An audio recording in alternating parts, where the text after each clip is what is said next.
¿Qué tal? Muy buenas tardes. Soy Mauricio Hernández Ávila, director del Instituto Nacional de Salud Pública de México. Buenas tardes, soy Verónica Vargas, economista de la salud de Chile. ¿Qué tal, Verónica? Me da mucho gusto estar contigo, una gran académica de los sistemas de salud. Y quería hacerte, si me permites, algunas preguntas. Primero, quisiera que nos explicaras este concepto de la priorización en un contexto de escasez de recursos, la importancia que tiene, el valor que tiene para el sector salud tener ese ejercicio. Bueno, todo esto comienza a mediados de los 90 con el informe del Banco Mundial, que es el que pone en la discusión el tema de la priorización, y luego se discute por muchos años. Muchas de esas ideas fueron criticadas, especialmente porque ellos hacen un hincapié en la idea de usar el criterio de costo-efectividad. Y eso fue muy criticado en los países, especialmente en América Latina, pero con el correr de los años esta idea se sofisticó y se inició, y muchas personas piensan que debemos incluir no solamente un solo criterio, sino varios criterios. Y ahí empieza la discusión de incluir carga de enfermedad, por supuesto, tal como lo propone el informe del Banco Mundial, también incluir el criterio costo-efectividad, pero además incluir la opinión de la sociedad civil. Y sobre todo incluirla para poder darle legitimidad al proceso, para poder contar con el apoyo de la población, para poder llevar a cabo reformas que requieren mucho esfuerzo, muchos recursos y mucho apoyo para poder... Implica tomar decisiones, ¿no? Y por lo que, digamos, me dices, no únicamente basadas en un criterio económico, sino tomando en cuenta la opinión de la sociedad, tomando en cuenta la carga de la enfermedad. ¿Nos podrías ahondar un poco más en cómo se utilizó eso en el programa Auge en Chile? Bueno, primero una reforma de esta envergadura tomó por lo menos 6 años de preparación. Y eso significó muchos estudios, eso significó estrategias de comunicación a varios niveles. Estrategias de comunicación con la población, estrategias de comunicación con tus aliados, con los partidos políticos, con los académicos, con la presidencia, con diferentes actores que fueron sumándose a este proceso. Primero es importante tener un concepto claro y ese concepto poder comunicarlo a todos los niveles, a los científicos con papers y con investigación seria, rigurosa, a la población con ejemplos claros y concretos, a los médicos, que son parte importante del proceso, también con un lenguaje que les satisfaga, y luego también necesitas contar con lo que los americanos llaman champions o campeones, y en eso nada mejor que contar con el apoyo del propio presidente de la República. Y una reforma de esta naturaleza no se puede llevar a cabo sin el apoyo de la primera autoridad. Y en ese proceso, la creación de la Comisión de la Reforma fue la instancia que coordinó toda esta estrategia de comunicación con los diversos actores y especialmente con la presidencia. O sea, consenso con todos los actores claves, elementos de comunicación política y técnica. Creo que eso es muy importante porque habla de un proceso extraordinariamente ordenado, bien pensado. ¿Podrías platicarnos un poco digamos, las reglas de decisión? Nos mencionaste que entraba carga de la enfermedad, que entraba también el costo, parte costo-beneficio. ¿Nos podrías explicar un poco los elementos de ese algoritmo de decisión? Bueno, no es un algoritmo que ocurre simultáneamente. Primero se hacen estudios de costos, luego se discuten esos estudios con el Ministerio de Finanzas, con Hacienda, también se discute con el Seguro Público y saber si nuestros números están alineados con las posibilidades y con los escenarios que ellos consideran aceptables. Luego, paralelamente, utilizando esta primera selección, vamos a consultar con la sociedad civil si estas son en realidad las condiciones que ellos estiman son las necesarias, las que el país quiere apoyar, y posteriormente aparecen los grupos de interés, porque por supuesto aquí hay muchos grupos de interés, y para eso es muy importante tener un portavoz oficial para todas estas discusiones, y en este caso jugó un rol fundamental el secretario ejecutivo de la Comisión de la Reforma, el doctor Sandoval. Entonces, él era la persona que conversaba con los distintos actores y que tenía que traducir este concepto a los diferentes niveles. Me hablaba sobre el papel que tuvo el doctor Sandoval. Ya. Bueno, el doctor Sandoval fue el secretario ejecutivo de la Reforma y además tenía una relación personal con el presidente. Se conocían desde muchos años, desde mucho antes que él fuera presidente. Una persona de influencia también. Y entonces es muy importante que el doctor Sandoval pudiera conceptualizar y coordinar la estrategia y al mismo tiempo comunicársela al presidente directamente. Entonces eso era fundamental porque había momentos en que el apoyo del presidente era clave. El doctor Sandoval es el que es el impulsor y el conceptualizador de esta reforma. Y es también podemos decir el articulador de intereses.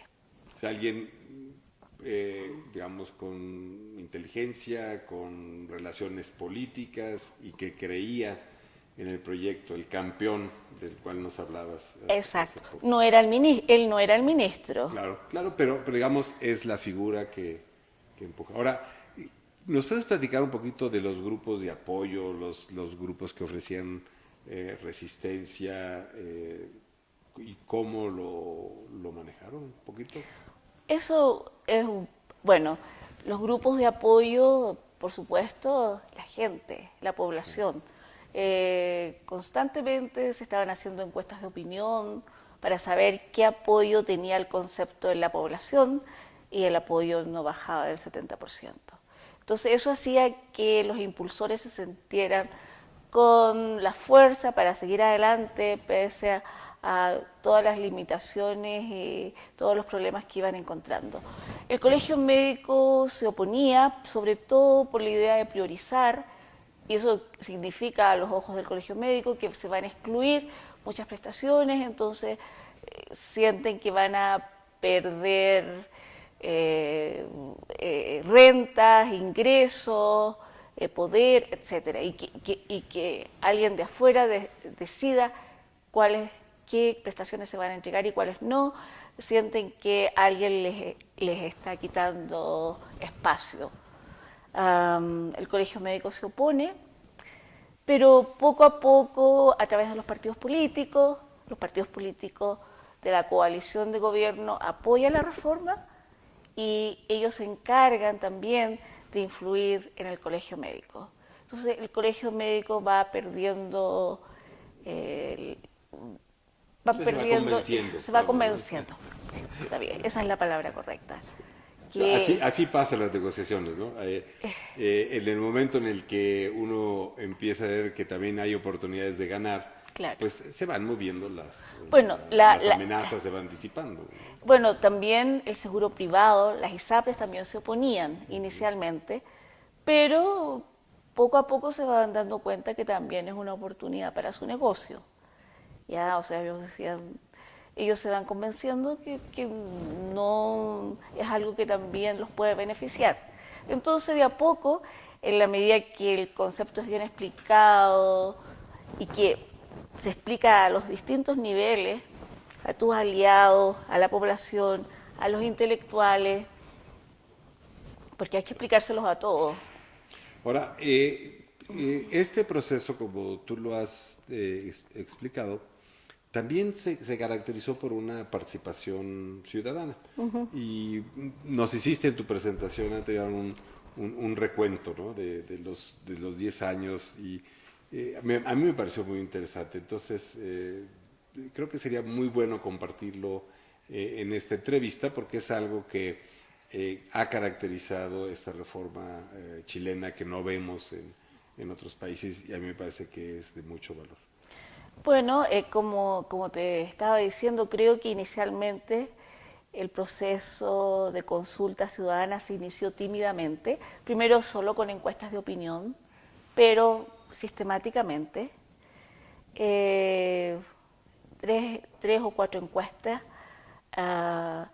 extensas para saber qué tipo de prestaciones la población sentía que debían ser garantizadas, qué grupos etarios deberían tener preferencia. Eso es muy importante, porque la población expresó que ellos querían ver garantizadas en este paquete servicios para los niños y para la tercera edad. ¿Ya? O sea, esos eran los grupos etarios que debían tener preferencia social, una ¿no? preferencia social, la infancia y la tercera edad. Entonces, es muy ¿no? claro, es un mensaje muy claro. Entonces, cuando se diseña el paquete y los servicios para cada una de estas enfermedades, cuando se diseña el tratamiento y los servicios que va a incluir, hay cortes etarios. Esto es como los recursos son limitados y no se puede entregar estos servicios a todo el mundo, entonces se prioriza por los grupos etarios que la población había expresado como los preferentes, los más importantes. Entonces ayuda a hacer la tarea más sencilla y no eres tú el diseñador el que tiene que... No le traslada el dilema ético de decidir Claro. al Estado, ¿no? Sino es un dilema que se consulta y hay una sugerencia de la población. Claro, además tienes que volver a repetir esa encuesta para ver si esas preferencias son consistentemente expresadas de la misma manera. No, eso fue muy importante. Luego también la población expresó que necesitaba algunas prestaciones que ayudaran a salvar la vida cuando había riesgo inminente de muerte, especialmente por eso es que se agregaron todas estos tratamientos para accidentes, etcétera. Y mencionabas también la marcha de los enfermos.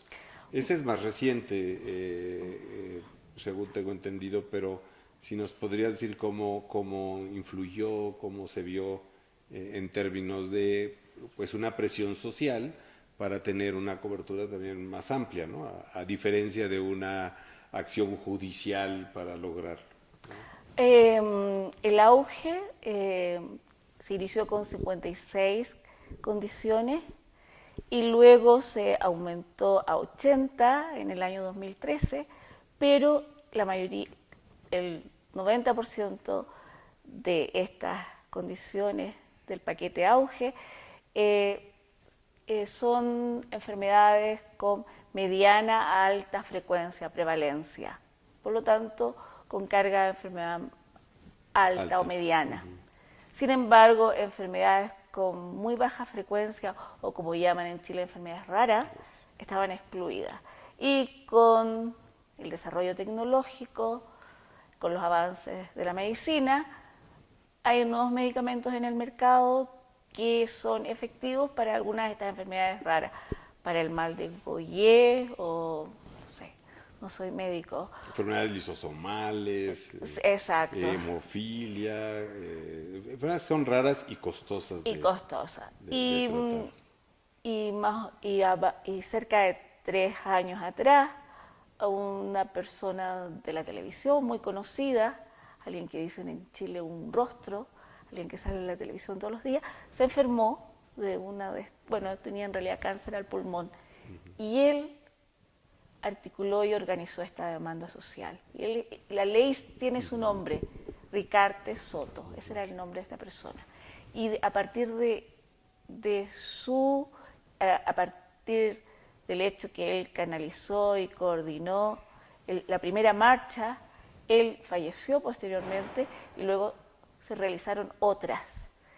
Y todas estas marchas culminaron con la aprobación de la ley de medicamentos de alto costo, que fue aprobada este año en enero. Increíble. Entonces, esta es una, digamos, es una presión para priorizar hacia otro grupo de enfermedades que viene de la sociedad, posiblemente impulsada por las consultas originales que se hicieron, ¿no? Porque sí. Al hacer a la sociedad partícipe de estas decisiones, se crea también una conciencia de que puede ser injusto que las enfermedades se cubran únicamente por la frecuencia, ¿no?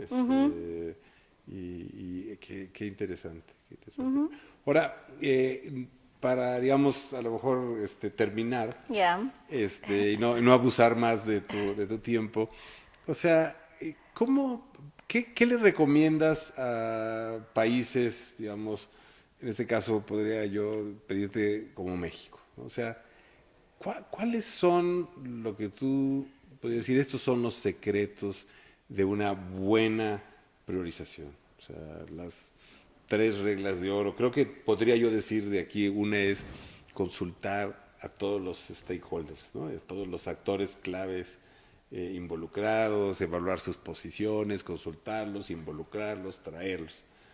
¿Qué otros 3 consejos nos darías aquí a tus colegas mexicanos? Bueno, antes de iniciar la consulta tienes que tener conceptos claros. Okay. O sea, eso es muy importante. Un buen planteamiento. Un buen borrador. Okay. Hay que partir con un buen borrador. Y ese buen borrador debe incluir algunos background papers, algunos estudios básicos.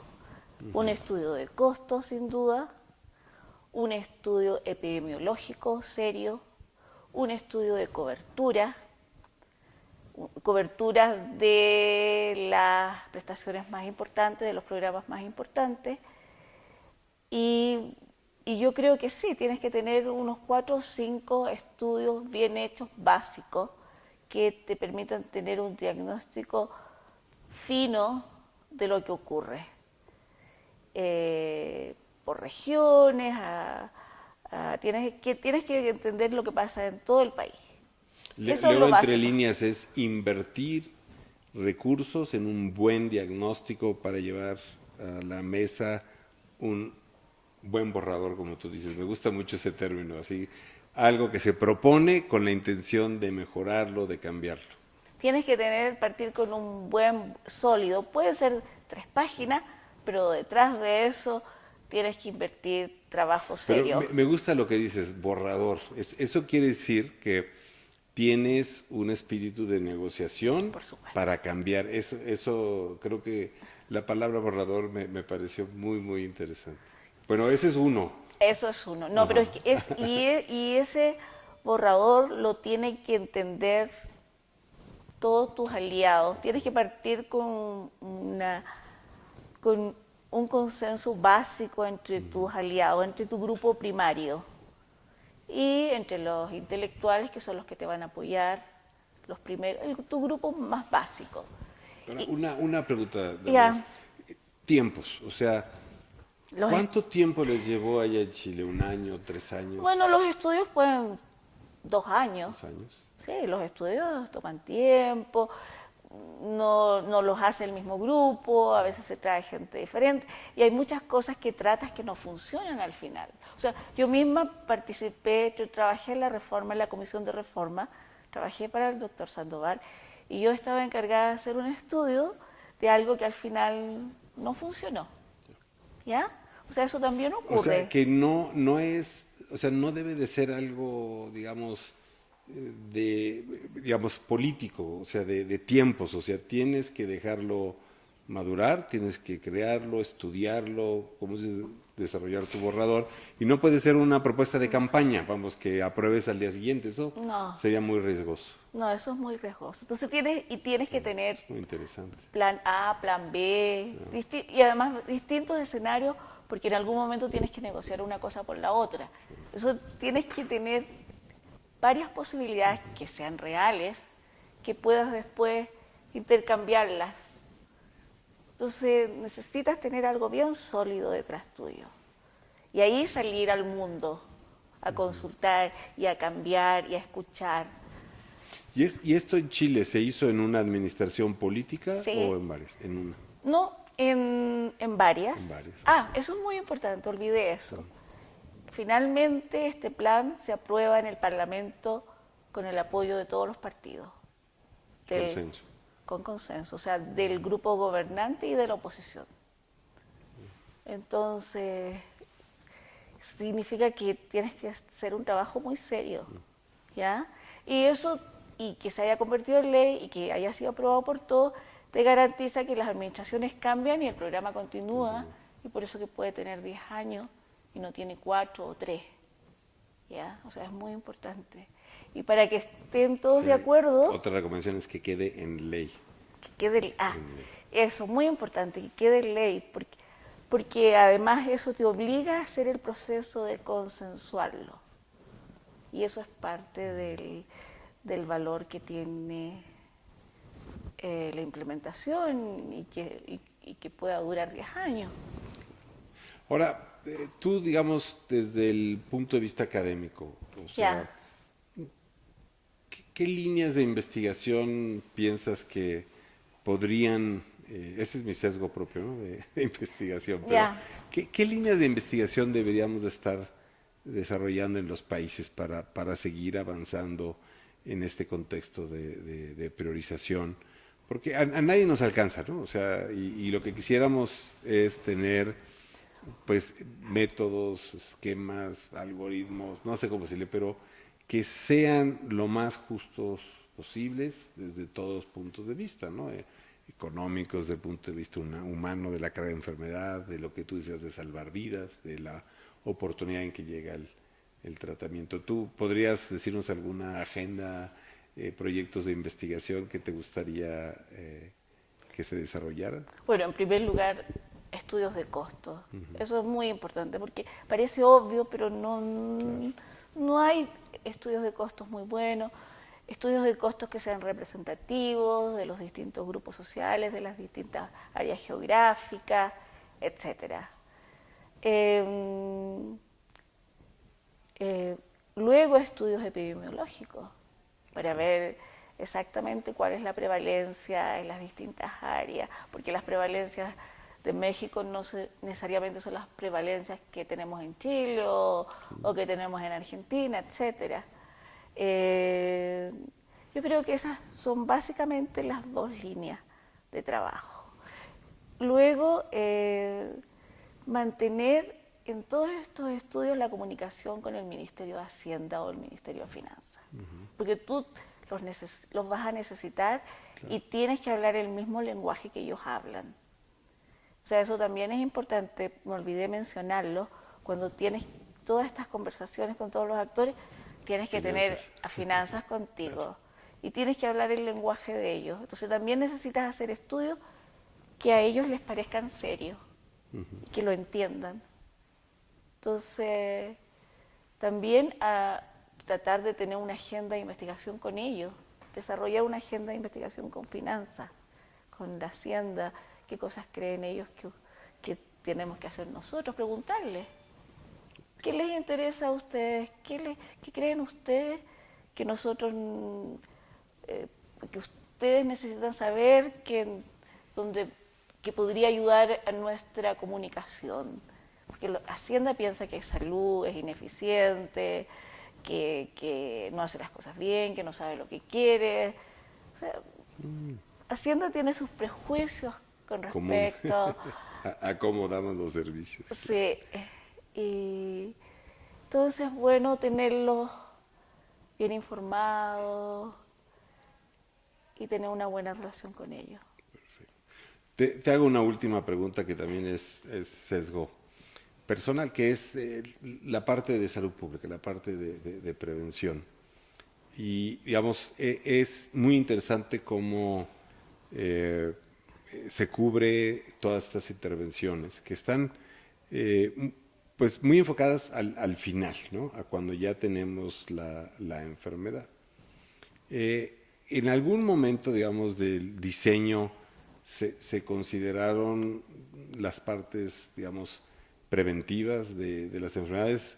Me hablabas de este rostro chileno que fue clave, pero eventualmente murió de cáncer de pulmón, que me recuerda, digamos, las tasas altísimas de tabaquismo que hay en Chile, ¿no? Y me llama la atención que después de este, digamos, consenso, este diálogo social que se dio en Chile, estas áreas de la salud pública hayan quedado, me atrevería un poco a decir, abandonadas, ¿no? Sin tener mucho conocimiento de otras, pero tabaco se ve así. ¿Es algo que se quedó fuera? ¿Es algo que le ganó la urgencia de los tratamientos médicos? Bueno, yo creo que sí, que has dado en el clavo. O sea, hay consenso de qué pasó con las intervenciones preventivas. Y, y ocurre que el, el sistema de salud chileno era bastante fuerte en estas intervenciones de atención primaria que eran preventivas y sobre todo focalizadas en prestaciones materno-infantiles.